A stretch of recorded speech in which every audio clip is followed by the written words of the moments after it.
Hello everyone, अस्सलाम वालेकुम। Welcome to my YouTube channel Grow with Urdu by फरहानाज।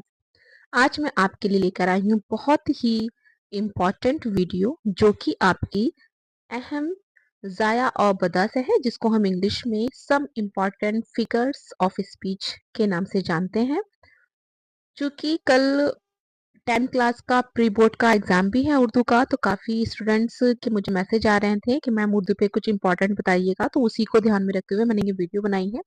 लेकिन ऐसा बिल्कुल नहीं है कि ये वीडियो जो है वो सिर्फ 10th क्लास के लिए ही इम्पोर्टेंट है। ये वीडियो आप उनके साथ भी शेयर कर सकते हैं जो यूपी टेट उर्दू से एग्ज़ाम दे रहे हैं, जिनकी लैंग्वेज उर्दू है। यूपी टेट और सी टेट दोनों एग्ज़ाम के लिए बहुत इम्पोर्टेंट है। यहाँ से क्वेश्चन पूछा गया है।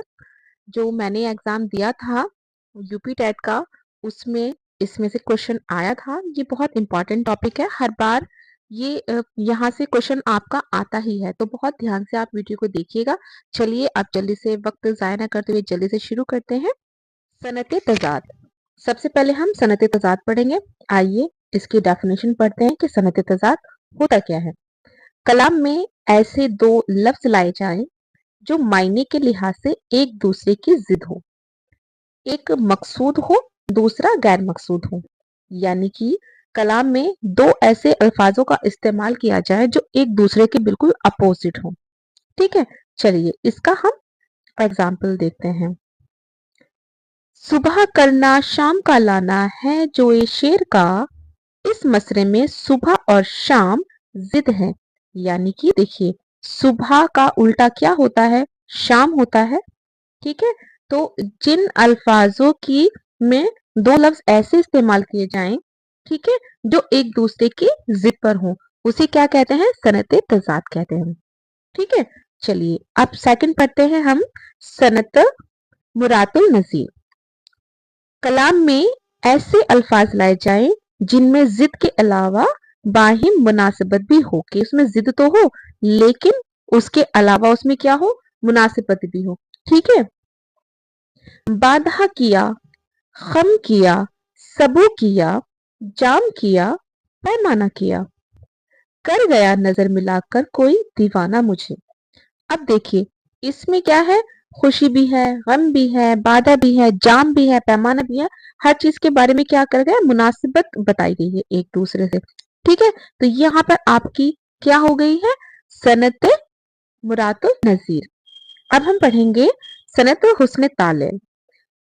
ये बहुत इंपॉर्टेंट है और ये ऐसी सनत है जो एग्जाम में बार बार पूछी जाती है, चाहे वो आपका 10th क्लास का यूपी बोर्ड हो, चाहे आपका सी टेट हो, चाहे आपका यूपी टेट हो।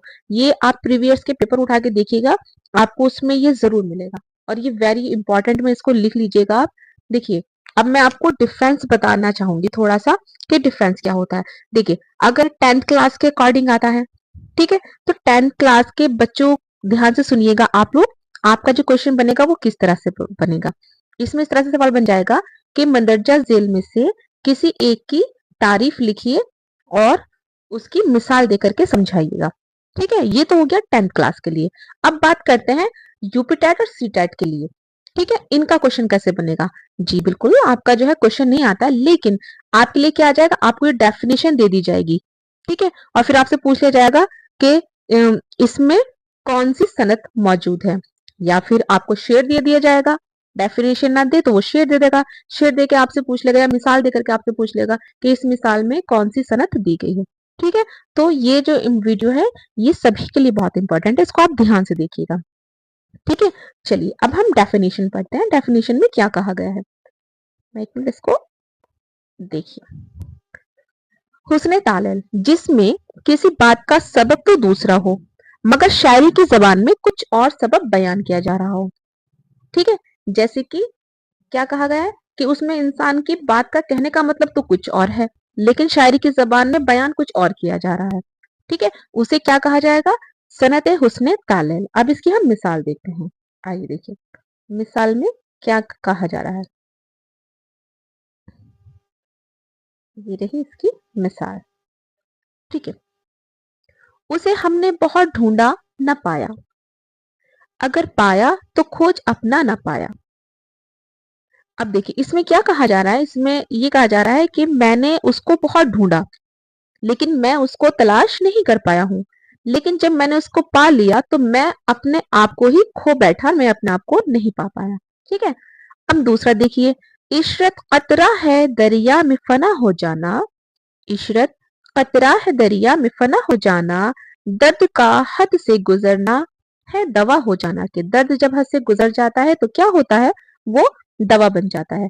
तो आपको इन मिसालों से पता चल गया होगा कि बात तो कुछ और है लेकिन शायरी के अंदाज में सबक कुछ और बयान किया जा रहा है।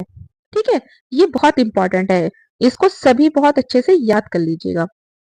अगली सनत देखते हैं, सनत तलमी।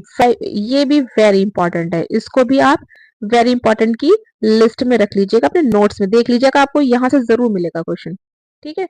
अब इसकी डेफिनेशन देखते हैं, डेफिनेशन में क्या कहा जा रहा है। तलमी वो कलाम जिसमें किसी किस्से या तारीखी वाक़ये या किसी इल्मी इस्तिलाह की तरफ इशारा किया जाए, जैसे कावे कावे सख्त जानी हाय तन्हाई ना पूछ, सुबह करना शाम का लाना है जुए शेर का। ठीक है। कि जिसमें कोई भी तारीखी किस्सा बयान किया जाए या फिर कोई वाकया बयान किया जाए, जो वाकया करबला हो सकता है, या किसी जंग का ऐलान, जंग के बारे में बताया जाए। ठीक है। तो वो क्या हो जाता है, वो आपका सनत तलमी कहलाता है। ठीक है।